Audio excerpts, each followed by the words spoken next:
खुलुमबाय दिनै 31 जानुवारि 2024 बुधबार उत्तर प्रदेशनि बिरेलीआव गंसे नखरनि 5 सुबुंखौ अरजों खामजानानै थैना थानायाव बोखांदों। रुम सिङाव हिटार होनाय समाव बे जाथाया जादों होननानै साखाथिनि मानसिफोरा सन्देह खालामदों। उनाव न' साखाथिनि मानसिफोरा उखुन्दै गनायनि उनाव दरजाखौ सिफायनानै नायनायाव जाथाया सोराङाव फैदों। थैनायफोरनि मुङा जाबाय अजय गुप्ता 35 बोसोर बैसोनि, अजय गुप्तानि बिसि अनिता 34 बोसोर बैसोनि, अजय गुप्ता आरो अनितानि फिसाजोफोर बा गथ'फोर दिव्यांश 9 बोसोर बैसोनि, दाक्ष 3 बोसोर बैसोनि आरो दिव्या। आसामनि शिबसागरनि सासे सेंग्राखौ आन्ध्र प्रदेशनि रेल लामायाव थैना थानायाव बोखांदों। थैनाय सेंग्रानि मुङा जाबाय लक्ष्मीनाथ, आमगुरिनि थागिबि। लक्ष्मीनाथआ गावनि लोगोफोरजों बेंगलराव खामानि नागिरनो थाखायसो थांदोंमोन, नाथाय थैना थानायावसो मोनबाय। दा बे जाथायनि सायाव आन्ध्र पुलिसआ नायबिजिरनायखौ खालामगासिनो दङ। बरपेटा जिल्लानि सिङाव थानाय बागबाराव सासे 6 बोसोर बैसोनि हिनजावसा गथ'खौ बुथारनानै बस्ता सिङाव सोनानै गारना दोननायाव बोखांनो हादों। थैनाय गथ'आ थांनाय बिस्तिबारनिफ्रायनो गावनि न'निफ्राय गोमादोंमोन आरो बे जाथायखौ जिनाहारि खालामनानै बुथारनाय जाथाय होननानै सन्देह खालामदों। नाथाय पुलिसआ दा बे जाथायनि सायाव मा जाथायमार बेखौ नायबिजिरगासिनो दङ आरो दायनिगिरिखौ हमनो थाखाय गावसोरनि खामानिखौ मावगासिनो दङ। गुवाहाटीआव सासे सुबुङा गावखौनो CIDनि अफिसार होननानै सासे हिनजावसाखौ किडनेप खालामनायनि जाहोनाव दिसपुर पुलिसजों हमजादों। हमजानाय दायनिगिरिनि मुङा जाबाय महेन्द्र बरा। महेन्द्र बराया हिनजावसाखौ CID अफिसार होननानै थगायनानै गोसो थोनानै लांदोंमोन आरो बियो खानापारानिफ्राय हिनजावसाखौ लांखारदोंमन। उनाव हिनजावसानि नखरनि मानसिफोरा फिसाजोखौ गोमानाय केस होनायनि उनाव पुलिसआ अपारेसन खालामनानै सानैखौबो सनापुरनिफ्राय हमनो हादों।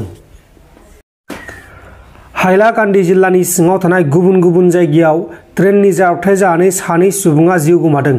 गिबियाव इ-रिक्सा ड्राइभार अजित सामन्ताया गावनि इ-रिक्सा गारिखौ पार्किं खालामनानै रेल लामाखौ बारबाय थानाय समाव थैदों आरो गुबुन मोनसे जाथाया जाबाय कुदिल उद्दिन मुंनि सुबुङा रेल लामा साखाथियाव थाबायलांबाय थानाय समाव हरखाब ट्रेनजों सौजानानै थैदों। लाइजाम गांसे जोंनि न'खरसिम लिरना हरो, बेयावसो जों मिथिबाय बियो आफादाव हाबहैबाय होननानै जों मिथिना मोनो। आरो जों बिनि 2 बोसोरसोनि उनाव जोङो खोनानो मोनबाय इनि गाज्रि मोनसे मेसेज फैबाय, जाहाथे बियो भुटान हाजोआवनो गुबुन मोनसे जाथायाव थैदों होननानै जोङो खोनानो मोनो मानसिनि खुगा खुगा। जों बेबायदिनो जोङो दुखु दाहा लानानै जों थाबोबाय थाबाय। लास्टआव जोङो रायजोनि जिथु नारसिननायाव, रायजोनि जिथु नेम निथि रायजोनि जिथु नारसिननायाव जोङो बिनि सारादुखौ जोङो 8 बोसोरसोनि उनाव जोङो बिनि सारादुखौ जों खुंनो गोनां जायो। रायजोआ गले गले नारसिनबाय थानायाव जाहाथे जोङो रायजोनि मोनसे सुवा सुथिनि बाथ्रा थायो, बेखौ जोङो 8 बोसोरसोनि उनाव बिनि सारादुखौ जोङो खालामनो गोनां जायो। आरो दा जोङो जे मुंख्लं न'खर हिसाबै जोङो जिथु दिनै मोनसे खान्थि गोरोबथा बा पिस एकर्ड जाना थांबाय, बा बे पिस एकर्डआव जिथु दफाफोराव लिरनाय दङ होनना बुंनाय जों मोनदों। जिथु मुंख्लं न'खरफोरनो माबा मोनसे एक्रिसिया जेनेबा थैनाय न'खरफोरनो 5 लाख राङै अनसुंथाइ होनो होननाय बुंनायखौ जोङो मिथिनो मोनदों बा दफायाव लिरनाय दङ होनना बुंदों। जाहाथे जों दिनैसिम जोङो बे अनसुंथाइखौ जों मोननो हायाखै। आरो जोङो जिथु जोङो गावनि फंबाय खासेजोंबो बे दावहायाव जोंबो बारसोम होबाय आरो जोंबो दान होनाय बायदि जों जाबाय। दा जोङो जिथु जों मुंख्लं न'खरा जोंहाबो जितु फंबाय सासे जोंहा खोमाना लानो गोनां जाबाय। जाहाथे बे फंबायखौ जोङो 5 लाख थाखायाव जोङो बिनि जिउखौ जोङो बायना मोना। जोङो आसा दोङो जोङो जाहाथे जोङो बे 5 लाख थाखाखौ मोनोब्ला बिनि फंबायनि मुङाव जोङो मार्टियार मोनसे लुनानै जोङो दोनगोन होननानै जों सानो।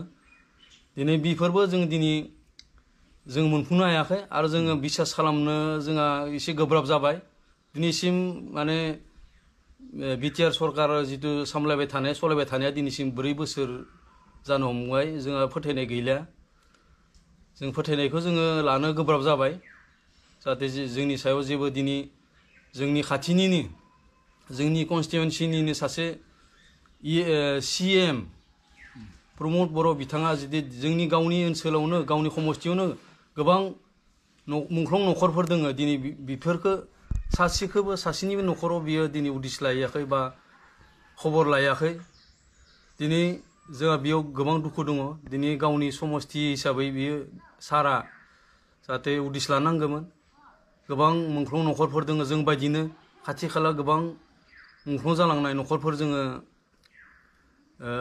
नुनो मोनदों बा जोङो बे न'खरफोरजों जोंहा मोनसे टार्म्स दंलाय जोङो सावरायलायबाय थायो जोङो जोंनि जितु अनसुंथाइनि फारसे होनो ओंखारनाया बे बेलायाव माथो जेबो खबर गैया बेफोरखौ जोङो गासैबो जोङो खबर लालायबाय थायो सम सम दिनै फैयै फैयै नैबे समसिम माने दाख्लैनि लिस्टफोरावबो जोङो नायबाय जोंनि जितु फंबायफोरखौ जोङो दिनै बे मुंख्लं फंबायफोरनि मुङा सिखाङाखै जाहाथे बेयाव जोंहा गोबां दुखु दङ आरो जों मिथिगौ जिहेतु मोनफ्रोमबो सोमावसारनायाव थै जिउ बावनानैसो दिनै मोनथाम एकर्ड जालांबाय बर'नि बे मोनथाम एकर्डआव जोङो नुनो मोनबाय हाथियार दैनानैसो बे एकर्डखौ लाबोनो हादों दिनै एबसुआ जितिया भलेन्टियार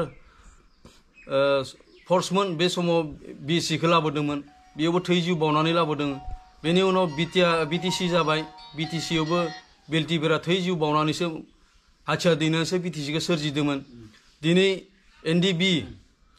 NDBआ BTR लाबोबाय बे BTR लाबोनायावबो थै जिउ बावनानैसो दान होनानैसो दिनै BTRखौ मोनफुंदों होमबा दिनै जों मिथिना मोनो दिनै गासै सोमावसारनायाव हाथियारजों सोमावसाराबा थै जिउ बावाबा जाहाथे जोंनि नांनायफोरखौ मोना आरो जोंनि जितु सुक्तिफोरखौ जों मोना आरो जों थै जिउ बावनायनि गेजेरजोंसो मोनथाम सुक्तिखौ मोननो हादों आरो जों नुबोदों जोंनि एजआबो 45 एज जाबाय जों गोबां जोङो दुखु दाहा सैबोनो गोनां जादों जोंनि मेगन सिगाङावनो जोङो नुबोनो गोनां जादों बेसेबां माने जिउ खहा जालांबाय जोंनि हारिनि गेजेराव जाहाथे जों बेखौनो लुबैयो जाहाथे नैबे